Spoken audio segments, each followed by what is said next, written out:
हरे कृष्णा, राधे राधे। आप सभी का गीता क्लास में बहुत बहुत स्वागत है। ओम अज्ञानतिमिरन्धस्य ज्ञानञ्जनशलाकया चक्षुरुन्मिलितं येन तस्मै श्रीगुरुवे नमः। गुरुवे गौरचन्द्राय राधिकाय तदालय कृष्णाय कृष्णभक्ताय तद्भक्ताय नमो नमः। नमो विष्णुपादाय राधिकाय प्रियत्मने श्रीमद्भक्तिवेदान्त नारायणीति नामिने। श्रीकृष्णलीला कथने सुदाक्षं औदार्यमाधुर्यगुणयुक्तं वरं वरेण्यं पुरुषं वहन्तं नारायणं तं तसा नमामि। श्रीचैतन्यमनोभीष्टं स्थापितं येन भूतले स्वयं रूपः कदा मह्यं ददाति स्वपदान्तिकम् आजानुलम्बितभुजो कनकावदातु सङ्गीतनायकपितरो कमलयताक्षो विशम्भरो द्विजवरो युगधरं पालो वन्दे जगत्प्रियकरो करुणावतारो। नमो महावदन्याय कृष्णप्रेमप्रदायते कृष्णाय कृष्णचैतन्यनाम्ने गौरतविषे नमः। हे कृष्ण करुणा सिंधो दीनबंधो जगत्पते गोपेश गोपिका कांत श्री राधा कांत नमस्ते। तप्त कांचन गौरांगी राधे वृंदावनेश्वरी वृषभानुसुत देवी प्रणमामि हरिप्रिये। नीलाचल निवासाय नित्याय परमात्मने बलभद्र सुभद्राभ्यां जगन्नाथाय ते नमः। जय श्री कृष्ण चैतन्य प्रभु नित्यानंद श्री अद्वैत गदाधर शिवासादि गौर भक्त वृंद। हरे कृष्णा कृष्ण कृष्णा हरे हरे, हरे राम राम राम हरे हरे, हरे कृष्णा कृष्ण कृष्णा हरे हरे, हरे राम राम राम। मैं सर्वप्रथम अपने परम आराध्यतम गुरु पद्मलिप्तलीला प्रविष्ट विष्णुपादष्टु तत्सत श्री श्रीमद् भक्तिवेदांत नारायण गुरु महाराज जी के श्री चरणों में अनंत कोटि दंडवत प्रणाम करती हूँ। तत्पश्चात समस्त रूपानुगुरु परंपरा के चरणों में मेरा अनंत कोटि दंडवत प्रणाम। आप सभी को मेरे यथा योग प्रणाम स्वीकारो। हरे कृष्ण। तो हम तीनों का अलग अलग से भी स्तुति करते हैं। जगन्नाथ जी की स्तुति पहले करेंगे। देव देव जगन्नाथ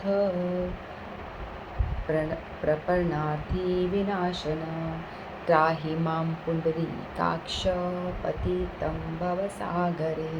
देव देव जगन्नाथ प्रपन्नार्थी विनाशन त्राहि मां पुंडरीकाक्ष पतितं भवसागरे। श्री बलराम जी वंदना। नमस्ते तु हलग्राम नमस्ते मूसलायुध नमस्ते रेवती कांत नमस्ते भक्तवत्सल नमस्ते बलिनां श्रेष्ठ नमस्ते धरणीधर प्रलंबारे नमस्ते तु त्राहि मां कृष्ण पूर्वज। भद्रा जी का प्रणाम मंत्र है। जय देवी भक्तिदात्री प्रसीद परमेश्वरी। जय देवी सुभद्रे त्वं सर्वेषां भद्रदायिनी। जय देवी भक्तिदात्री प्रसीद परमेश्वरी। जय देवी सुभद्रे त्वं सर्वेषां भद्रदायिनी। तो श्री जगन्नाथ बलदेव सुभद्रा महारानी की जय। तो जैसा कि हम सभी जानते हैं कि रथ यात्रा चल के अपने निश्चित स्थान पर पहुंच गई। द्वारका से नीलाचल धाम से भगवान अपने अपने रथों में विराजमान होकर के सुंदराचल पहुंच गए, गुंडीचा मंदिर, जहाँ की रानी गुंडीचा जो इंद्रद्युम्न राजा की पत्नी है और जिनको जगन्नाथ जी ने कहा था कि आपको मैं अपनी माता मानता हूँ। और यहीं पे मैं आपको हर साल में एक बार आके दर्शन दूँगा। तो वहाँ पे भगवान पहुँचे हैं अपने वादा के, जैसा उन्होंने अपनी वादा किया था अपनी माता से, तो उसको निभाते हुए वो वहाँ पे निवास कर रहे हैं। तो वहाँ पे वो कम से कम 9 दिन रुकते हैं, फिर बाद में जब वो वापस जाते हैं तो उस लीला को कहते हैं बहुला लीला। तो भगवान वहाँ पे रुके हैं और वहाँ पे भगवान का बहुत ही आदर सत्कार हो रहा है। विभिन्न प्रकार के व्यंजन बना के माँ उन्हें पवा रही है, कोई विविध प्रकार के केक भी खिला रही हैं, अलग-अलग तरह के मिष्ठान और डिशेस बना के भगवान को पवाया जा रहा है। भगवान बहुत आनंद कर रहे हैं और अपनी गोपियों के संग, राधा रानी के संग और ग्वाल बालों के संग और उनकी जो माँ यशोदा, नंद बाबा, वो सभी वहाँ पे हैं। सभी लोग के साथ में भगवान बहुत ही आनंद कर रहे हैं। तो भगवान तो अपने द्वारका महल में, द्वारका धाम में, अपने विराट महल में बहुत ही ऐश्वर्य से वहाँ रह रहे हैं, तो उनको यहाँ आने की क्या आवश्यकता है? उन्हें किस चीज़ की कमी है जो उनको अपना ऐश्वर्य पूरा छोड़ करके आना पड़ रहा है? तो भगवान अपनी इस लीला से ये प्रदर्शन भी करते हैं कि इस धराधाम पे चाहे आप कितने ही अमीर क्यों ना हो जाओ, कितना ही बड़ा बंगला, कोठी क्यों ना बना लो, कितना ही बना लो आप, लेकिन जब तक कि आपका हृदय यानी भक्त यदि जब तक भगवान से नहीं मिलता, तब तक वो खालीपन कभी भर नहीं सकता। तो भगवान भी अपनी लीला के माध्यम से ये दर्शाते हैं कि द्वारका धाम में तो उनको कुछ कमी नहीं है। लक्ष्मी जी साक्षात जहाँ विराजमान है, ऐश्वर्य की देवी, सोने चांदी से लदी रहती हैं माता जी, और वो वहाँ पे भगवान भी एकदम ऐश्वर्य ठाट में रहते हैं, उनकी सेवा भी एकदम ठाट बाट से होती है ना। तो ऐसे जगह पे वहाँ रह कर के तो भगवान को क्या कमी है जो अपने महल को छोड़ के निकलना पड़ रहा है? ऐसा क्या है जो छोड़ के वो निकलने के लिए उत्सुक हो रहे हैं? तो ये भगवान की लीला हमें सोचने मजबूर कर देती है। चाहे यहाँ इस धरती पे कितना ही धन, ऐश्वर्य, बड़ा बंगला, बड़ा मकान, कितना ही भोग ऐश्वर्य की कुछ भी आप ले लो, लेकिन कुछ ना कुछ कमी रहेगी जब तक कि व्यक्ति भगवान से अपने आप को नहीं जोड़ता, भक्त भगवान से नहीं जोड़ता। तो भगवान जो है वो अपना ऐश्वर्यमयी धाम, अपना द्वारका धाम, श्री मंदिर, उस नीलाचल धाम को कहा जाता है श्री मंदिर, क्योंकि वहाँ पे श्री यानी लक्ष्मी जी का निवास है। तो भगवान बेसिकली देखा जाए तो अपने ससुराल में रह रहे हैं, श्री मंदिर में रह रहे हैं। तो वहाँ से निकल के भगवान निकलना चाहते हैं और निकल के वापस अपने भक्तों के बीच में आने को आतुर हैं, है ना। तो भगवान ये लीलाएं भी इसीलिए करते हैं कि मैं बीमार हो गया और अब मेरी अपनी पत्नी के साथ टाइम स्पेंड करूं, ताकि वो प्रसन्न होकर मुझे जाने की आज्ञा दे दें। तो ऐसा ही होता है जैसा कि हम पिछले कई दिनों में कथाओं में सुनते आ रहे हैं कि भगवान ने अपनी पत्नी के साथ टाइम स्पेंड किया, उन्हें प्रसन्न किया, फिर लक्ष्मी जी कहती है हाँ जाइए आप, लेकिन 2 दिन में वापस आ जाना। लेकिन भगवान चले जाते हैं और फिर वापस आने का नाम नहीं लेते हैं। भगवान कहते हैं हम तीनों भाई बहन थोड़ा घूम के आते हैं, है ना। फिर वो 2 दिन का वादा करके जाते हैं, लेकिन वो जब वहाँ पहुँच जाते हैं वृंदावन धाम, गुंडीचा मंदिर, अपनी माता के यहाँ पे, अपने माता पिता के यहाँ पे, उनको मौसी माँ भी कहा जाता है, तो वहाँ जाकर के वो खो जाते हैं। उनको रियल आनंद की प्राप्ति वहीं पे होती है। ऐश्वर्य भाव में उनको वहाँ कुछ आनंद नहीं मिल रहा है, उनको आनंद अपने लोगों के बीच में, अपने प्रियजनों के बीच में, अपने प्रेमी भक्तों के बीच में आकर के ही मिल रहा है। तो भगवान आतुर रहते हैं कि कब मैं जाऊं, कब मैं रथ यात्रा हो, कब मैं बाहर निकलूं, कब मेरे प्रेमी भक्त मेरा दर्शन करें। इस तरह से भगवान बिल्कुल विवल हो रहे होते हैं, बेचैन हो रहे होते हैं और निकलना चाहते हैं। और फिर वहाँ जा कर के भगवान तो अपने प्रेम में, आनंद में सब भूल जाते हैं कि मुझे वापस जाना है ना। तो इस तरह से भगवान वहाँ पे खूब आनंद कर रहे होते हैं। और रथ यात्रा का भाव होता है कि भगवान बाहर आने के लिए आतुर क्यों है, रथ यात्रा में अंदर लोगों को अंदर आने क्यों नहीं दिया जाता। बहुत सारे प्रश्न लोग करते हैं ना कि हिंदू धर्म में ऐसा क्यों होता है कि लोगों को अंदर प्रवेश नहीं मिलता, है ना। तो बताया जाता है कि इस पिछली जो कथा है, पिछला हिस्ट्री यदि हम देखते हैं कि बहुत सारे जो मुग़ल राजा होते थे जो कि मुसलमान हैं, औरंगज़ेब को देख लो, वृंदावन में जाकर के कितने मंदिरों को तहस-नहस कर दिया। इस तरह से बहुत सारे मुग़ल राजाओं ने मंदिरों को तहस-नहस किया और जगन्नाथ जी के मंदिर में भी बहुत सारे मुग़ल राजा ऐसे हुए हैं, मुस्लिम राजा लोग, जिन्होंने मूर्तियों को लूटने की और वहाँ का धन जो है लूट कर ले गए हैं वो। तो ऐसी हिस्ट्री में भी आता है कि उनको मंदिरों जो विग्रह है ना, उनको कहीं न कहीं छुपाया गया था। तो जो उनके वहाँ के पंडे होते हैं वो तो बहुत प्रेम करते हैं अपने ठाकुर से, है ना। बड़े भाई बलराम जी को बोलते हैं बड़े ठाकुर, जगन्नाथ जी को नहीं बोलते क्योंकि उनके बड़े भाई हैं, और जगन्नाथ जी को तो कालिया बोलते हैं, काले हैं वो।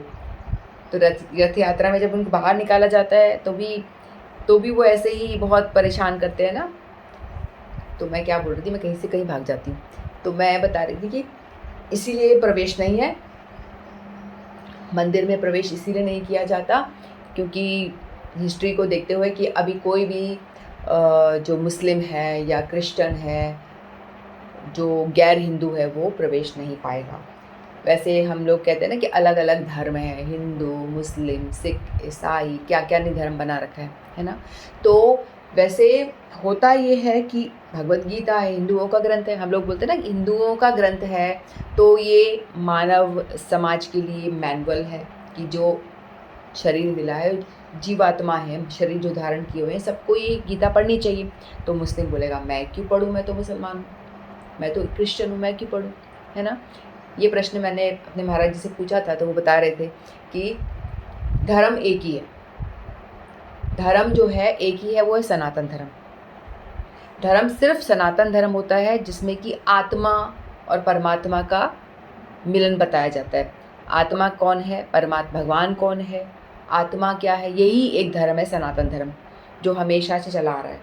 लेकिन जो बाकी इंसान ने अपने आप से बना दिया है, मुस्लिम धर्म, ईसाई धर्म, कोई कि साईं बाबा को मान रहे, अलग-अलग जो बना दिए गए हैं, तो ये सब छोटे-छोटे पंथ बताए गए हैं।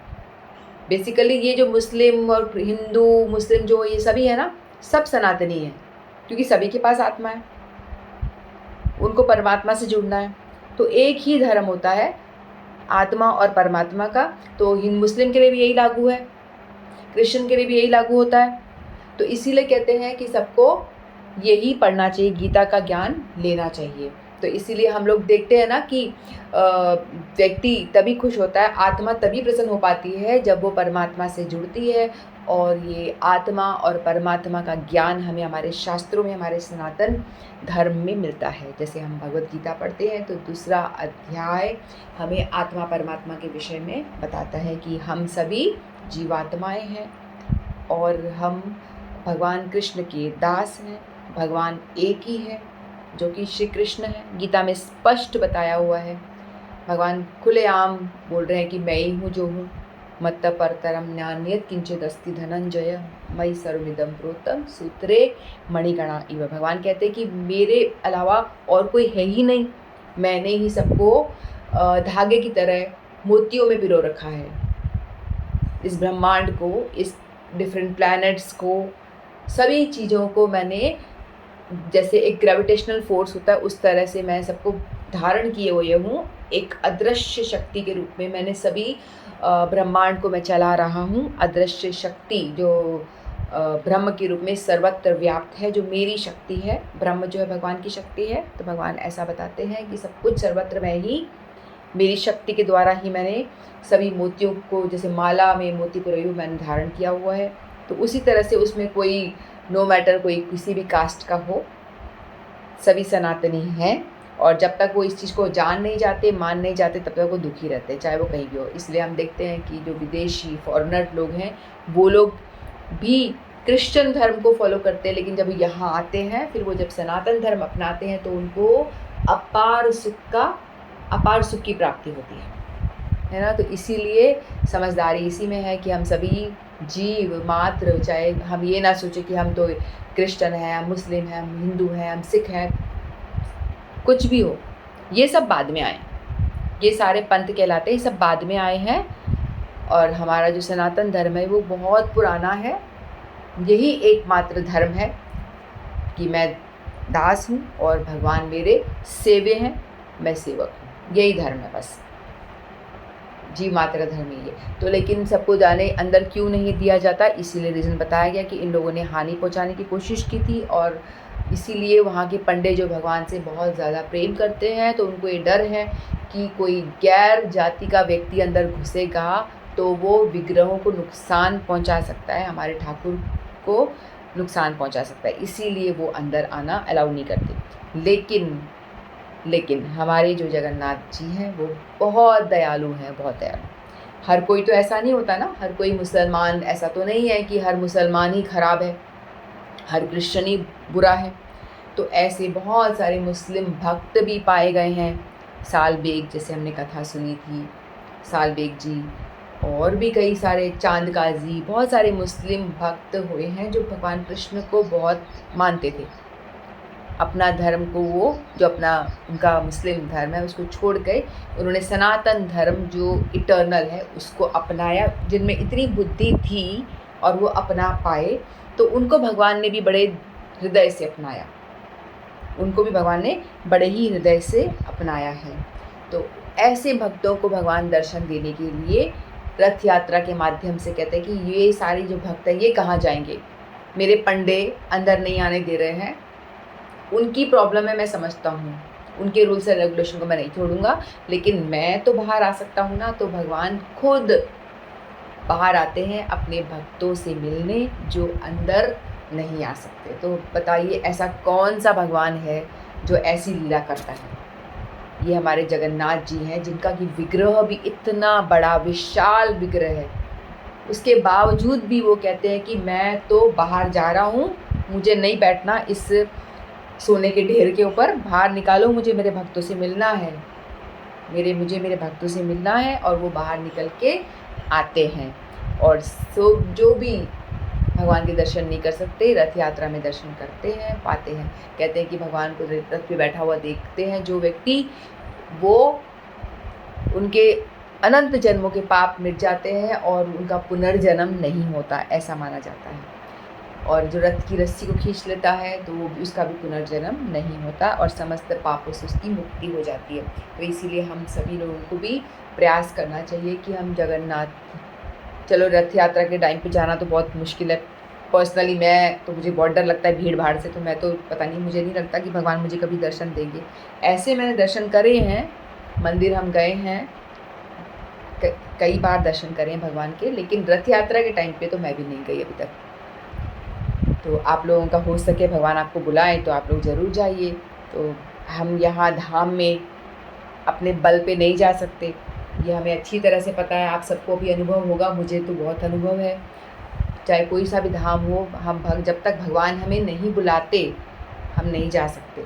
और हमारे अंदर तीव्र इच्छा तो होनी ही चाहिए, वो नहीं है तो भगवान बोलेंगे तू रह तेरे घर, मैं मेरे धाम में, तू तेरे काम में, मैं मेरे धाम में। हम लोग बोलते हैं ना, मेरी दुकान का क्या होगा, मेरे मकान का क्या होगा, घर के पीछे रखवाली कौन करेगा, ये करेगा, ऐसा होता है ना। घर में इतनी सारी जिम्मेदारियाँ हैं, स्कूल है, कॉलेज है, ये नौकरी है, वो है, सब कुछ करना है, नहीं हमारे पास टाइम नहीं है। तो भगवान कहते हैं कि तू रह तेरे काम में, मैं रहूँगा मेरे धाम में। और यदि तू रहेगा मेरे धाम में तो मैं रहूँगा तेरे काम में। ये बात बिल्कुल सही है। यदि आप भगवान के लिए टाइम निकाल के आओगे, कैसे तैसे भी छुट्टी मांगोगे, तो देखोगे कि आपका बॉस बोलेगा छुट्टी आप लेके जा रहे हो, आपको बहुत लग रहा है कि वो मना कर देगा, लीव सैंक्शन नहीं होने वाली। लेकिन टू योर सरप्राइज ऐसा होगा, ऐसा हमने तो अनुभव किया है कई दफ़ा। तो आप जाओगे, आप ये सोचोगे कि बॉस आपको मना कर देगा, प्रिंसिपल मना कर देगी, आपको छुट्टी नहीं देंगी, लेकिन आप जाओगे तो आपको झट से कितने दिन की छुट्टी चाहिए, 4 दिन 5 दिन, ग्रांटेड, जाओ, आपको फट छुट्टी मिल जाएगी। यदि ऐसा होगा तो भगवान आपके सारे काम बना देंगे, आपको छुट्टी भी प्रोवाइड करा देंगे। लेकिन आपके अंदर वो इच्छा होनी चाहिए कि मुझे जाना है। नहीं ऐसी इच्छा है तो फिर भगवान बोलेंगे रह तो तेरे काम में, मुझे कोई मतलब नहीं। लेकिन यदि आपके अंदर उनकी इच्छा है तो भगवान सारा अरेंजमेंट खुद करेंगे, आपकी व्यवस्था, आपकी टिकट्स भी, आपका सब चीज़ें आपकी भगवान व्यवस्था करेंगे और भगवान आपको धाम लेकर आएंगे। तो यदि हमारे अंदर उत्कंठा है जाने की तो ही होगा, अन्यथा तो भगवान बोलेंगे रह तू तेरे काम में, करता रह अपनी नौकरी चाकरी। तो इसीलिए हमें हमें चाहिए कि हम कलयुग का धाम में, जहाँ भगवान साक्षात विराजमान है, लाइव भगवान, जो हमें जैसे हम लीला करते हैं वैसी ही लीला वो भी करते हैं, वो सारी लीलाएं भगवान भी करते हैं। तो हमें जाकर के एक बार तो उनको फेस टू फेस मिलना चाहिए। तो जो गए हैं वो बड़े बड़े भाग्यशाली हैं, लेकिन वहाँ जाके ट्रबल तो होता है, धक्का मुक्की होती है। एक महाराज जी को मैं सुन रही थी, वो बता रहे थे कि ये मत समझ लेना कि जगन्नाथ धाम आप जा रहे हो, आप बड़े पैसे वाले हो तो 5 स्टार होटल में जाके अपना स्टे करेंगे और ठाठ से आप दर्शन करेंगे। भूल जाओ, एकदम भूल जाओ, पॉसिबल ही नहीं है। जगन्नाथ रथ यात्रा में आप जा रहे हो, जब तक कि आपने धक्का मुक्की में आप धक्के नहीं खाए, थोड़ा परेशान नहीं हुए, और वहाँ का जो टेम्परेचर है धूप वाला, उसमें आप पसीने नहीं बहाए, थोड़ी कष्ट नहीं झेला, तो क्या यात्रा करी आपने? और वहाँ का प्रसाद नहीं पाया तो क्या धाम यात्रा? तो धाम यात्रा ऐसे ही नहीं हो जाएगी। भगवान की कृपा को आपको यूँ ही मिल जाएगी, आपको 5 स्टार होटल में बैठे बिना पसीना बहाए आनंद में जाके दर्शन करो? ना भैया, छोटी मोटी चीज़ यहाँ पानी है, उसके लिए भी पापड़ बेलने पड़ते हैं। तो भगवान के दर्शन आपको ऐसे ही हो जाएंगे क्या? नहीं होते। तो वो महाराज जी कह रहे थे, वही चीज़ मैं रिपीट कर रही हूँ। तो वो इस तरह से बता रहे थे कि भगवान के दर्शन पाने के लिए तो पापड़ बेलने पड़ते हैं, बड़े धक्के खाने पड़ते हैं, भीड़ में आपको उतरना पड़ता है, कष्ट झेलना पड़ता है। भगवान देखते कि हाँ मेरे लिए कष्ट झेल रहा है, धूप में बैठा है, पसीने से लथपथ हो रहा है, कष्ट झेल रहा है, तो भगवान तभी तो मर्सी करेंगे। तभी भगवान देखते हाँ हाँ कितना दुख झेल रहा है मेरे लिए, कितना कष्ट झेल रहा है, तो भगवान कृपा वर्षण करते हैं। तो इसीलिए अगर जगन्नाथपुरी में आप अमीरी गरीबी का कुछ नहीं, जो भी अमीर है वो भी धक्का खाएगा वहाँ पे, और जो गरीब है उसको तो कोई प्रॉब्लम होती ही नहीं है, उसको धूप वूप कुछ मतलब ही नहीं है। तो ठीक है, जो भी है, जय जगन्नाथ है ना। तो वहाँ पे तो ऐसा बताते हैं कि उस दिन जगन्नाथ यात्रा में जो भी जाता है, वैसे तो हर कोई भोग लगा नहीं सकता, वहाँ के जो स्टैंडर्ड है ना भोग लगाने की, बहुत हाई स्टैंडर्ड है, बहुत हाई स्टैंडर्ड है वहाँ के जगन्नाथ जी के। वहाँ कहते हैं कि एक देवी है जिसको ये काम नियुक्त किया गया, क्या नाम बताया था मुझे याद नहीं आ रहा वो देवी का। तो वहाँ एक छोटा सा मंदिर है, तो वो देवी माता का काम है निरीक्षण। तो देवी देवताओं को भगवान ने काम अलाउड किया हुआ है, आपका ये काम है, आपका ये जॉब है, आप ये करेंगे ऐसे। तो वो देवी माता का, कुल देवी पता नहीं क्या नाम है मुझे याद नहीं आ रहा, तो वो माता जी हैं, उनका ये वर्क है कि आप भगवान का जो भोग बनता है उसको आप निरीक्षण करेंगे कि इस भोग में कुछ गड़बड़ ना हो। तो समटाइम्स क्या होता है कि भोग में कोई वैसे तो बोला जाता है कि लक्ष्मी जी साक्षात खुद उनके अंडर खाना पक रहा है वहाँ पे 1 लाख लोगों की रोज़ प्रसाद पकता है, 1 लाख लोगों का प्रसाद वहाँ बनाया जाता है, और जगन्नाथ यात्रा में लगभग 20 लाख लोग, उससे भी ज़्यादा आ जाते हैं। तो भी उतने ही चूल्हे हैं, उतने ही किचन, 250 चूल्हे बताए गए हैं, 250 चूल्हे हैं, और हज़ारों लोग तो काम करते ही हैं। और काम भी वहाँ पे क्या होता है कि हर एक व्यक्ति को एक ही काम जो सालों से कर रहा है, जो पानी पकड़ा रहा है पानी ही पकड़ा रहा है, उनकी पीढ़ी दर पीढ़ी परंपरा उनका पानी ही पकड़ाते जा रहा है।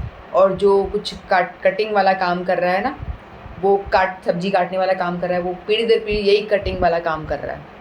तो इस तरह से होता है, जिसको जो ड्यूटी अलॉट हुई है, बड़ी सिस्टमैटिक ढंग से वहाँ पे काम होता है। तो जो सर्विंग कर रहा है वो सर्विंग का काम ही करेगा, जो भगवान को भोग लगा रहा है वो वही एक पर्टिकुलर काम करेगा, और उनकी पीढ़ी भी पीढ़ी दर पीढ़ी यही काम करती आ रही है। तो इस तरह से वहाँ पे जो काम होता है ना, बड़ा ही सिस्टमैटिक होता है, और वही लोग वही काम करते हैं। और बहुत सारा, हम लोग तो सिर्फ लहसुन प्याज ही निषेध करते हैं कि लहसुन प्याज नहीं खाना है, लेकिन वहाँ पे तो पंडित, वहाँ की जो किचन होती है ना, इतनी सफाई से वहाँ काम होता है, एकदम क्लीन। वहाँ पे 2 कुएँ हैं मंदिर के अंदर, यमुना गंगा का पानी, ऐसा बोला जाता है यमुना गंगा, तो उस वहीं से पानी आता है, घड़ों भर भर के वहीं से पानी आता है, उसी से ही भोग बनाया जाता है भगवान का। तो बहुत सारे नियम है, कुछ भी अलग नहीं होगा, नल वल से पानी नहीं आएगा। और वहाँ पे खाने में आलू नहीं यूज़ करते, भिंडी भी यूज़ नहीं करते, लहसुन प्याज तो छोड़ दो, और गोभी भी यूज़ नहीं होती, पत्ता गोभी, फूल गोभी, ये सभी बहुत सारी चीज़ें जो निषेध हैं। भगवान के भोग बहुत ही पवित्रता के साथ में बनाया जाता है। मुंह पे पट्टी बांधा जाता है कि वो कभी आप बनाते बनाते बात करो तो कोई थूक ना गिर जाए प्रसाद में, कभी कोई बाल ना आ जाए। तो ऐसा कभी ये देवी देवता निरीक्षण कर रहे होते हैं कि भगवान का भोग जो इंसान बना रहा है, लेकिन देवी देवता लक्ष्मी जी की अध्यक्षता में होता है ये सब कुछ।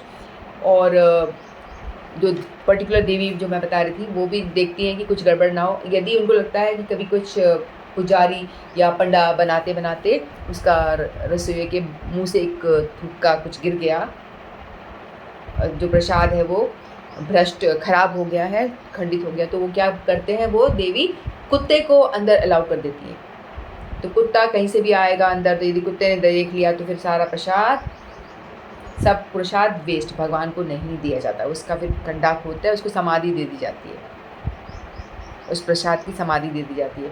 तो इस तरह से मतलब बहुत रिचुअल्स हैं, बहुत ज़्यादा ध्यान रखना होता है। और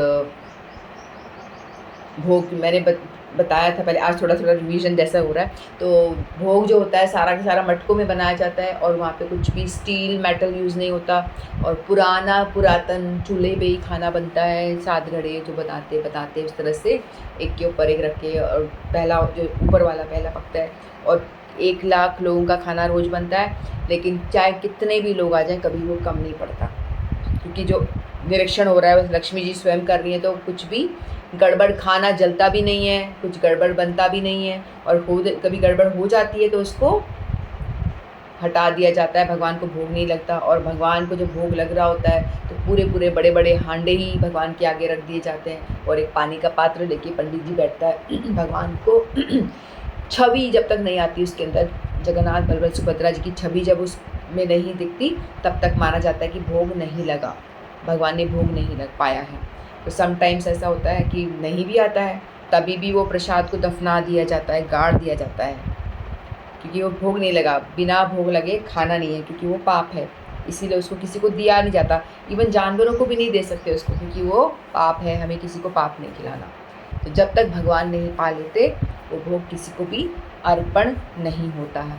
तो इससे बहुत सारे नियम होते हैं वहाँ पे प्रसाद के। और जब भगवान निकलते हैं तो भगवान की आंखें बड़ी बड़ी हैं, तो प्रसाद के नियम इतने सारा स्टैंडर्ड है भगवान का। लेकिन जब बाहर भगवान आ रहे हैं रथ यात्रा पे, उस टाइम पे कोई भी व्यक्ति, चाहे वो मुस्लिम हो, क्रिश्चियन हो, वो अपना कुछ बना के मिठाई लेके आता है या कुछ भी पकवान बना के व्यंजन लेके आता है, वो दूर खड़ा होकर भगवान को भोग लगा सकता है। वो दूर से अपना व्यंजन की थाली ऐसे भगवान को बोलेगा, भगवान आप पाइए, तो भगवान भोग ग्रहण करते हैं। तो उस टाइम पे भगवान हर एक व्यक्ति से भोग ग्रहण करते हैं, चाहे वो कोई भी कास्ट का हो, कोई भी हो व्यक्ति, चाहे मुस्लिम हो, क्रिश्चियन हो, कोई भी हो। तो इस तरह से भगवान जो है हम पे बहुत बहुत बहुत बहुत दया करते हैं। सभी को दर्शन देने के लिए इतना बड़ा विग्रह वो बाहर आता है। तो विग्रह जब वो पांडु विजय कहते हैं ना, जब वो तो बैठ जाते हैं फटाफट बलदेव जी। और इसमें एक और विचार है कि बलदेव जी का रथ, सुभद्रा जी का रथ और एक जगन्नाथ जी का रथ, तीनों का रथ अलग अलग होता है। तीनों को एक रथ पे क्यों नहीं बिठा देते? ऐसा भी तो कर सकते हैं, तीनों को एक रथ पे बिठा दिया जाए, लेकिन ऐसा नहीं करते हैं, क्योंकि बलदेव जी हैं जो बलदेव जी हैं वो गुरु तत्व हैं।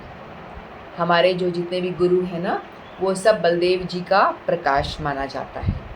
बलदेव जी हैं वो सबसे बड़े गुरु हैं, उनके अंडर में हमें होना होता है, और सारे गुरु हैं वो उन्हीं के ही रूप प्रकाश माना जाता है। तो इसीलिए गुरु तत्व सबसे आगे रहेगा।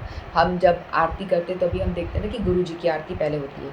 क्यों? क्योंकि वही वो व्यक्ति हैं जिन्होंने हमें भगवान के बारे में बताया, वही वो हैं जिनके वजह से हम भगवान को जान पा रहे हैं। भगवान को हमने देखा नहीं, हम जानते नहीं उनके विषय में, तो जब हम गुरु के सानिध्य में आते हैं तो गुरु हमें बताते हैं कि भगवान की पूजा ऐसे करनी है, ये विधि है, ये आप माला जप करो, ये करो, वो करो। आप हमें आज्ञा देते हैं, आदेश देते हैं, जिसको कि हमें पालना होता है, और वो रास्ता बताते हैं जिस रास्ते पे चल के हमें भगवान की प्राप्ति होती है। तो इसीलिए गुरु तत्व बलदेव जी हैं, तो वो सबसे आगे चलते हैं। तो संबंध, अभिधेय और प्रयोजन, तो गुरु जी संबंध हमारा कराते हैं, बलदेव जी।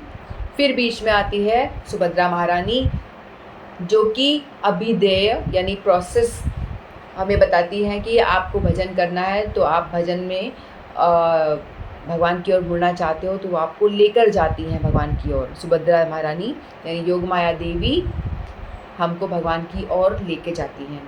तो इसीलिए सुभद्रा जी बीच में होती हैं और लास्ट में जो हमारा फाइनल डेस्टिनेशन होता है भगवान स्वयं, प्रयोजन हमारा जो है, तो संबंध अभिधेय प्रयोजन, तो प्रयोजन वो लास्ट में आता है, क्योंकि पहले गुरु जी बनाएंगे हम, उसके बाद हम प्रोसेस में लगेंगे, सुभद्रा महारानी जी की कृपा पाएंगे, वो कृपा करेंगी भक्ति दात्री, जय देवी भक्ति दात्री हमें भक्ति प्रदान करेंगी, तभी तो हम भजन कर पाएंगे ना। फिर वो भक्ति प्रदान करती हैं, तो भक्ति करते करते हम हमारा लास्ट में जो प्रयोजन हमें मिलता है वो है जय जगन्नाथ, जगन्नाथ महाप्रभु। तो इसीलिए उनको पाना, उनकी प्राप्ति जो होती है डिफ़िकल्ट है, इसी सीक्वेंस में इसीलिए चलते हैं वो जगन्नाथ, पहले बलदेव, फिर सुभद्रा महारानी, फिर जगन्नाथ जी, तो इसीलिए इस तरह से वो चलते हैं। तो भगवान तो जो है बहुत बहुत दया करके बाहर आते हैं, क्योंकि भगवान को पता है कि हम सारे बहुत बहुत रोगी हैं, हम लोगों को बड़ा ही रोग हो रखा है, भव रोग, और हमें पता भी नहीं है। मजे की बात यह है कि हमें पता ही नहीं है। हम लोगों को जैसे किसी को एक कमरे में, अंधेरे कमरे में बंद कर दिया जाए, ठीक है, एक अंधेरे कमरे में किसी व्यक्ति को बंद कर दिया और उसको घूंसे मारे जा रहे हैं, धड़ाधड़ घूंसे पे घूंसे पड़ रहे हैं, कोई डंडे मार रहा है, कोई घूंसे मार रहा है, सब मुँह लाल कर दिया धड़ धड़ धड़ मार के, और वो उसे समझ में नहीं आ रहा कि मेरे को क्यों घूंसे पड़ रहे हैं, बताओ रीज़न तो बताओ मुझे, प्रॉब्लम क्या है, क्यों मार रहे हो मुझे। लेकिन कोई बता नहीं रहा और मारे जा रहा है और उसको पता नहीं चला। ठीक है, यही स्थिति हमारी भी है। हम लोगों को भी इस संसार में हम रह रहे हैं और हम लोगों को घूंसे पड़े जा रहे हैं, धड़ाधड़ घूंसे लात पड़ रही। वो क्या मतलब हुआ, कभी ये परेशानी आ रही, कभी वो परेशानी आ रही, कभी फाइनेंशियल प्रॉब्लम, कभी ऑफिस की प्रॉब्लम, कभी हेल्थ की इशू, है ना। तो ये पड़े जा रहे घूंसे लात हमको पड़ते चले जा रहे हैं, और हमें मज़े की बात यह है कि हमें किसी को पता ही नहीं चल रहा कि हमें घूंसे लात पड़ क्यों रहे हैं, है ना। तो हमें हम इतनी पिटाई हमें हो रही है, हम इसको जान नहीं पाते। तो इसको जानने के लिए ही भगवान जो है, हमें भगवान को जानना पड़ेगा। तो भगवान कहते हैं कि सारे जो भव रोगी हैं इन सबको मुझे दर्शन देना पड़ेगा, ताकि जिससे कि ये सारे बड़ी बड़ी आँखों से वो देखेंगे तो उन पे कृपा वर्षण करते हैं भगवान। तो भगवान बहुत ही मर्सीफुल है, खुद स्वयं बाहर आते हैं और हम इस अपनी बड़ी आँखों से सबको देखते हैं, बड़े प्रेम से देखते हैं और सभी पे कृपा वर्षण करते हैं और हम सभी को भव रोग से तारते हैं। ठीक है, तो भगवान की जो जगन्नाथ धाम की बड़ी ही औदार्यमय धाम है। औदार्य यानी सब पे कृपा करना, औदार्य का भाव सब पे कृपा करना। ये धाम जो है तीनों भाव यहाँ प्रकट होते हैं, ऐश्वर्य भाव द्वारकापुरी और औदार्य भाव भगवान प्रसाद खिला करके सब पे मर्सी करते हैं, सब पे कि प्रसाद खाओ और वैकुंठ जाओ। और यहाँ पे ऐसा भी माना जाता है कि यहाँ पे एकादशी नहीं करी जाती, क्योंकि यहाँ बताया गया है कि जैसे हमने प्रसाद की जब कथा सुनी थी कि इस तरह से महाप्रसाद धरती पर आया, जगन्नाथपुरी में आया सबके लिए। तो जो विमला देवी पार्वती मैया हैं उनके बारे में हमने जाना था। तो यहाँ पे बताया जाता है कि प्रसाद को अभिन्न जगन्नाथ जी मानना है। ये भगवान का प्रसाद जो है भगवान ही होता है। जैसे अपन घर में भी भोग लगाते हैं ना, उसको भी हम महाप्रसाद गोविंदे, महाप्रसाद को गोविंद ही बोलना चाहिए। भगवान की कोई भी चीज़ जो है भगवान से अलग नहीं होती।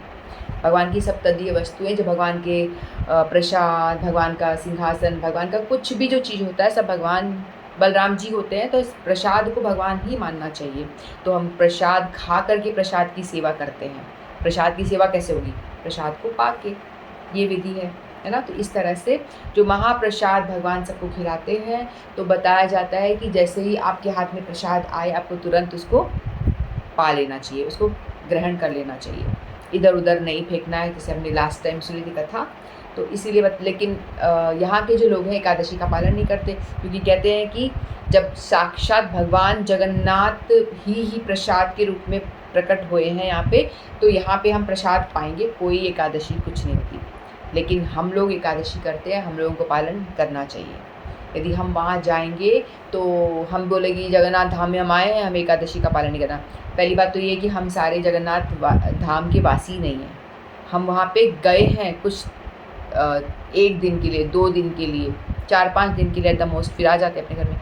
तो हम वहाँ पे आए हैं, वहाँ के धामवासी नहीं हैं, इसलिए हम पे वो बात लागू नहीं होती। और दूसरी बात, जैसे कि जो हरिदास ठाकुर थे ना, वो हरि नाम करते थे अपना, उन्होंने 3 लाख नाम करने का प्रण बना रखा था। पूरे दिन 24 घंटे वो माला ही करा करते थे। तो जब उनको भगवान ने, चैतन्य महाप्रभु उनको प्रसाद ला के दिया करते थे। जब उनको प्रसाद ला के देते हैं वो, तो वो उन्होंने क्या करा, प्रसाद ग्रहण नहीं करा, प्रसाद को रखा, प्रसाद की आरती करी, प्रसाद की परिक्रमा करी और एक तरफ रख दिया।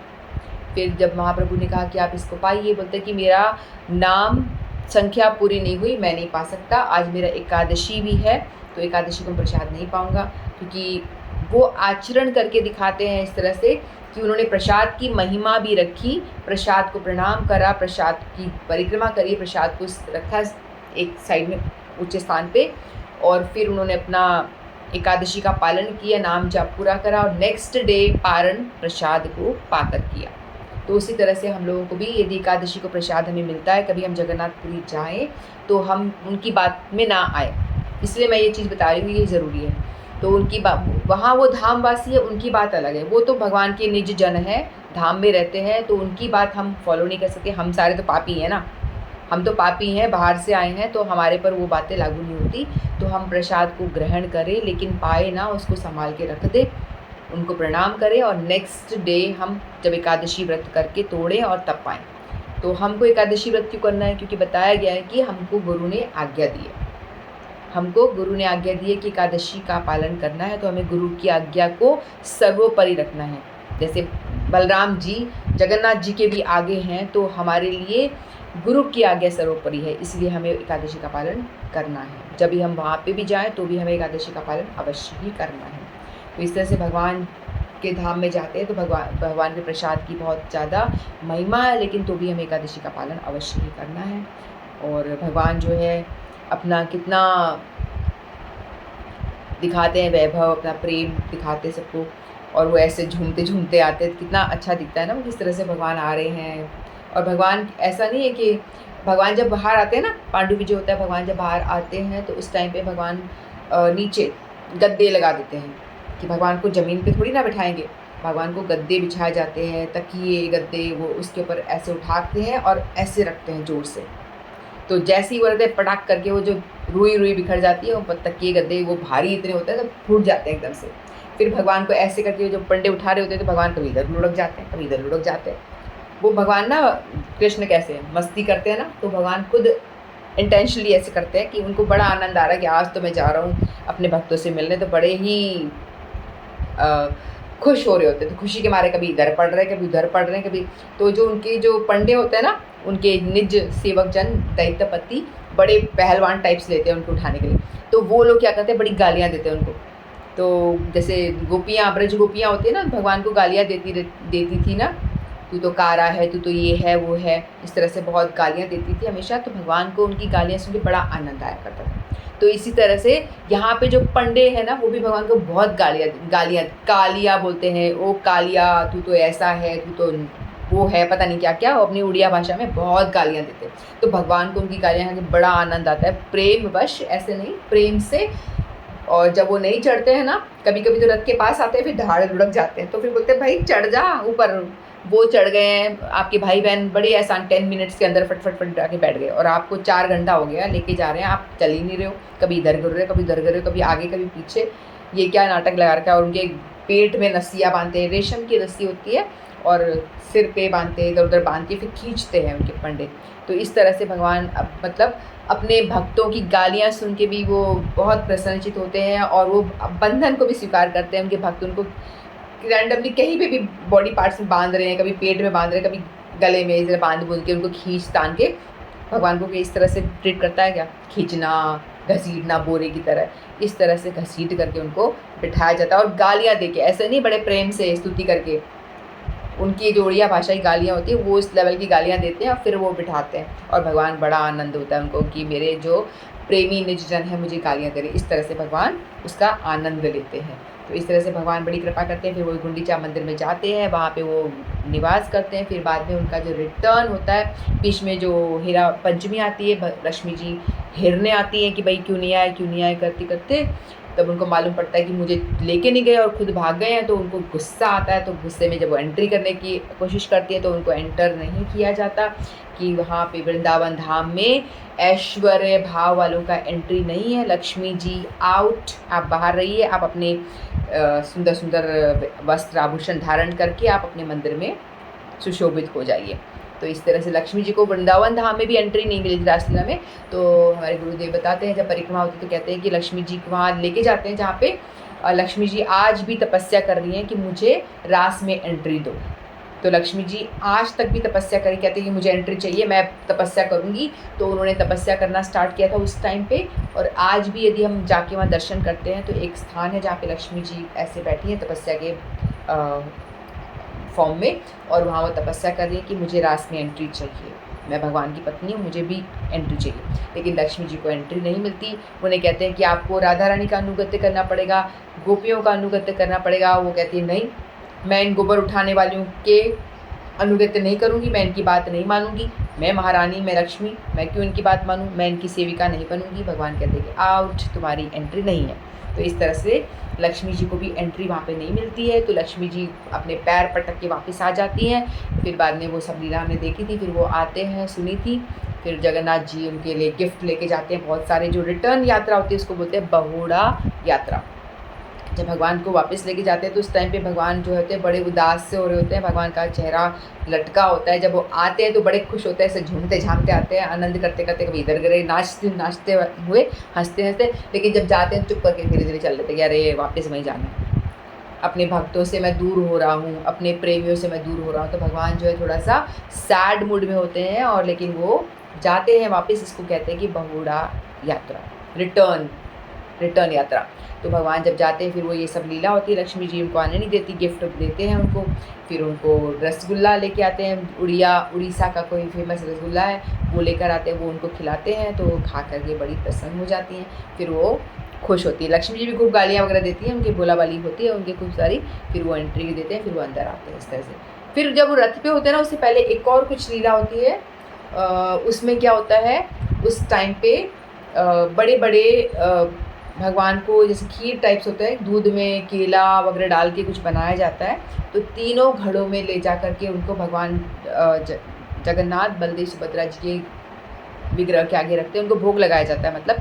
फिर उसको लेकर के ढोल दिया जाता है, फिर उसको लात मार के हाथ से गिरा देते हैं उसको। तो लगता है कि क्यों इतना सारा प्रसाद वेस्ट कर दिया, लेकिन इसके पीछे मान्यता है कि जो लोग प्रेत आत्माएं होती हैं, जो लोग सुसाइड कर लेते हैं ना, जिनकी आत्मा भटक रही होती है, वो कहाँ जाएंगे। वो भी भगवान से प्रार्थना करते हैं कि हे जगन्नाथ, आप तो सभी जीवों के नाथ हो, भूत प्रेत हम भी तो आप ही की सृष्टि में आते हैं, हम कहाँ जाएं, हमारा भी तो कोई उद्धार करे। तो भगवान कहते हैं कि हाँ, तुम्हारा उद्धार भी होगा।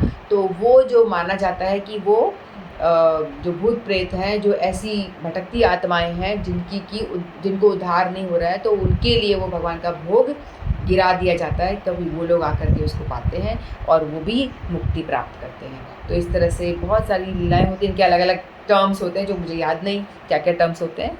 तो इस लीला को भी नाम दिया जाता है। लक्ष्मी जी जब आके वहाँ करती तो उसको लक्ष्मी विजय यात्रा कहा जाता है, और रिटर्न यात्रा बहुड़ा यात्रा कहा जाता है। और वो जब अंदर जाते हैं उसके बाद में भगवान का सोन वेश में भगवान का श्रृंगार होता है। जब भगवान दोबारा मंदिर में आते हैं, विराजमान होते हैं, तो वहाँ पे सोन वेश में, यानी पूरा सोने से उनका श्रृंगार होता है। मुकुट, सोने के गहने, सोने के सारा बिल्कुल सोन वेश में श्रृंगार होता है। जब सूर्य की किरणें उन पर पड़ती है तो वो एकदम शाइन करता है। तो इस तरह से बहुत छोटी छोटी रस्में लीलाएँ होती हैं।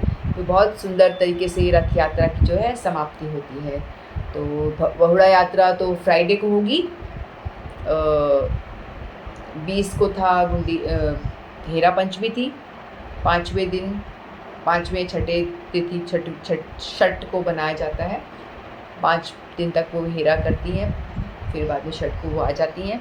फिर उसके बाद में एक दिन के बाद में रिटर्न यात्रा होती है। उनका रथों का जो मुँह है ना, वो पश्चिम की ओर भगवान के मंदिर की डायरेक्शन में मोड़ा जाता है। फिर उसके बाद में भगवान बहुड़ा यात्रा के लिए तैयार होते हैं। भगवान की पूजा ये सब होती है, विधि विधान से भगवान को मंत्रों के पाठ के द्वारा पूजा आरती करके भगवान को रिटर्न लेके जाते हैं। लेकिन उस टाइम पे रथ यात्रा जब आने वाला जो टाइम होता है, तो उतना कुछ नहीं होता। जाने के टाइम पे भगवान थोड़े चुप करके अपने आ जाते हैं और आके अपने मंदिर में विराजमान होते हैं। इस तरह से ये बहुड़ा यात्रा होती है। इस तरह से रथ यात्रा का पूरी लीला का समापन होता है। ठीक है। बोलो श्री जगन्नाथ बलदेव सुभद्रा सुदर्शन जू की जय। हरे कृष्ण। राजा थे, उनका नाम था रामचंद्र देव, उड़ीसा के राजा थे। तो वो राज्य किया करते थे। एक दफ़ा मुग़लों ने, यानी मुसलमान जो है मुग़ल लोगों ने अटैक किया। जब उन पर अटैक किया था तो उस टाइम पे क्या हुआ, जब उनको अटैक किया तो उस टाइम पे राजा को बंदी बना लिया गया। फिर जो मुग़ल राजा था उन्होंने सोचा कि जगन्नाथ जी का ये जो राजा है ये काफ़ी पावरफुल है, तो मुझे इसको मैंने बंदी तो बना लिया, लेकिन बाद फिर भी ये बहुत मतलब पावरफुल है, तो मुझे चाहिए कि मैं इसके साथ में अपना रिलेशन थोड़ा अच्छा बना लेता हूँ।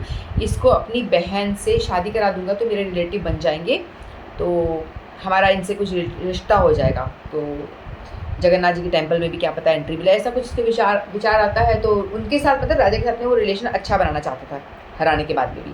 तो उन्होंने वो राजा को बोला कि तुम ऐसा करो कि मैंने तो उड़ीसा को जीत लिया है और मैं चाहता हूँ कि हमारे रिलेशन अच्छे बने रहे, तो तुम जो हो मेरी बहन रज़िया उससे विवाह करो। तो राजा था वो जगन्नाथ जी का अनन्य भक्त था। राजा रामचंद्र देव कहते कि मैं जगन्नाथ जी का बहुत ही अनन्य भक्त हूँ और मैं यदि मैंने मुस्लिम से शादी कर ली तो मेरी जगन्नाथ मंदिर में एंट्री बंद हो जाएगी, तो मैं ऐसा काम नहीं करूँगा। तो वो बहुत ज़्यादा इंसिस्ट करता है कि देखो तुम यदि नहीं करोगे विवाह तो मैं जगन्नाथ टेम्पल को तोड़ दूँगा। अभी तक तो मैंने जगन्नाथ टेम्पल को हार्म नहीं पहुँचाया, वो एज इट इज़ ठीक से है और आप लोग दर्शन कर पा रहे हो, लेकिन यदि तुमने मेरी बहन से जो कि मुस्लिम है उससे आपने विवाह नहीं किया तो मैं टेम्पल को तोड़ दूँगा। तो राजा बोलता है कि नहीं, मैं नहीं कर सकता। उनकी ऑलरेडी उनकी वाइफ्स तो होती हैं, पहले राजा तो कई शादियाँ करते थे ना, तो मना करता है, नहीं मैं चाहे जो हो जाए तो मुझे मार दो लेकिन मैं विवाह नहीं करूँगा। फिर वो जब टेम्पल तोड़ने की धमकी देता है तो वो थोड़ा डर जाता है कि भाई भगवान को हार्म पहुँचा रहे, भगवान के मंदिर को, विग्रह को जब प्रॉब्लम हो, हार्म पहुँचाने वाले हैं, तो वो थोड़ा समझ नहीं पाता क्या करूँ। तो उतने में क्या होता है, जो उनकी बहन रज़िया होती है ना, वो उनसे मिलने आती है राजा से, कहती है कि आप एक काम करो, मुझसे विवाह कर लो। तो वो कहते हैं नहीं, मैं बिल्कुल नहीं करूँगा, मैं मुस्लिम हो जाऊँगा, मैं क्यों करूँ, गैर जात हो जाएगी मेरी और मुझे एंट्री नहीं मिलेगी, मैं तो भगवान के दर्शन के लिए बिना रह नहीं सकता, मैं तो हर दिन दर्शन करता हूँ, मेरा जीना मुश्किल हो जाएगा। तो कहती कि देखो मैं ना, मेरी माँ हिंदू थी, तो मैं, इसने ज़बरदस्ती से मेरी माँ से भी इस तरह से लूट करके जो होता है ना, उस तरह से राज्य को आक्रमण करके हरा करके शादी की थी। तो मैं हिंदू हूँ, बाय द वे मेरा ब्लड हिंदू है और मेरी माता भी जगन्नाथ जी की भक्त थी, तो मैं हिंदू भी हूँ। तो कहती, मानने को तैयार नहीं होते वो राजा। तो फिर वो कहती तुम एक काम करो, तुम मुझसे दूर रहना, मैं आपको स्पर्श भी नहीं करूँगी, बिल्कुल आपसे दूरी बना के रखूँगी, खाना वाना भी आपको टच नहीं करूँगी, लेकिन आप मुझसे बस विवाह कर लो दिखावे के लिए, ताकि मंदिर जो है वो बचा रहे। तो राजा को ये बात जच जाती है, राजा बोलता ठीक है। तो राजा उससे विवाह कर लेता है और हालांकि उससे दूरी बना के रखता, धर्म भ्रष्ट नहीं होता उसका, लेकिन वो जगन्नाथ जी का टेम्पल को बचाने के लिए, जगन्नाथ जी को प्रोटेक्ट करने के लिए वो ऐसा करता है। तो लेकिन जो बाकी लोग होते हैं वो देखते हैं कि राजा तो भोगी है, उनकी रानियां हैं, उसके बावजूद भी इसने काम आसक्त होकर के उसने इस मुस्लिम लड़की से शादी कर ली। तो सभी लोगों ने उन पर बहुत ज़्यादा थू-थू करना शुरू कर दिया, बहुत आलोचना हुई। तो राजा ने अपनी मतलब बताने का, स्पष्टीकरण देने का प्रयास किया कि ऐसी कोई बात नहीं है, मैंने जगन्नाथ जी को प्रोटेक्ट करने के लिए किया है। तो राजा की बात कौन मानने वाला, कोई भी नहीं मानता उनकी बात। तो खूब कोशिश करता है बताने की, लेकिन कोई भी राजा की बात मानने को तैयार नहीं होता। तो राजा बहुत दुखी हो जाता है, तो बहुत रोता है, जगन्नाथ जी को प्रे करता है कि देखो इन लोगों ने मुझे बाहर निकाल दिया है और मुझे मंदिर में एंट्री भी नहीं दे रहे और मैं जी नहीं सकता आपके दर्शन करे बिना। मेरा तो रोज़ का नियम था, अब मैं आपके दर्शन नहीं कर पा रहा हूँ, मैं अपने प्राण त्याग दूँगा। इतने दिन हो गए मैं आपके दर्शन नहीं कर पाया, आप मुझे दर्शन नहीं दोगे तो मैं तो अपने प्राणों की आहुति दे दूँगा, मैं मर जाऊँगा। तो जगन्नाथ जी तो देख रहे हैं ना, उनको तो पता है उनका कि भाई राजा जो है निश्चल भाव से इसने विवाह किया, जगन्नाथ जी की सेवा के लिए किया। तो फिर वो जगन्नाथ जी जो है अपने पंडों के माध्यम से ऐसा आदेश देते कि मेरा विग्रह जो वहाँ स्थापित करो, उसका पतित पावन नाम दो। तो इस तरह से वो जो पतित पावन जो जगन्नाथ जी हैं वो बाहर आ जाते हैं। फिर उनको रामचंद्र देव को स्वप्न में बताते हैं कि तुम यहाँ पे रोज़ आना, मेरा वही स्वरूप है जो अंदर आपको दर्शन करके जो फल मिलता है, जो आपको सुकून सुख मिलेगा, वही आप मेरे पतित पावन विग्रह को आप देखोगे तो आपको वही फल मिलेगा, वही सुकून मिलेगा। तो मेरा ही साक्षात रूप है, तो आप यहाँ रोज़ आके मेरे दर्शन करो। तो हम लोग जगन्नाथ जी के जब मंदिर में जाते हैं ना, सिंह द्वार पे, वहाँ पे पतित पावन भगवान का विग्रह है, जो अपन सोशल मीडिया पे भी काफ़ी देखते हैं, यूट्यूब पे रील्स पोस्ट करते लोग बाग, उसमें आता है। तो वो विग्रह है, वहाँ तक कोई भी दर्शन कर सकता है, चाहे मुस्लिम हो या क्रिश्चियन हो, कोई भी पंथ का कोई व्यक्ति हो, तो कोई भी आकर के वहाँ तक एंट्री है, वहाँ पे उसके दर्शन कर सकते हैं। तो उस राजा के लिए स्पेशल साल बेग उनके भक्त, इनके लिए वो भगवान स्वयं पतित पावन जगन्नाथ जी के रूप में सिंह द्वार पे आकर के विराजमान हो गए। तो फिर राजा वहाँ पे दर्शन किया करता था। इस तरह से भगवान अपने सभी भक्तों पे अपनी कृपा का वर्षण करते हैं। बोलो जगन्नाथ बलदेव सुभद्रा महारानी की जय। हरे कृष्ण। वांछा कल्पतरुभ्यश्च कृपा सिन्धुभ्येव च पतितानां पावनेभ्यो वैष्णवेभ्यो। हरे कृष्ण।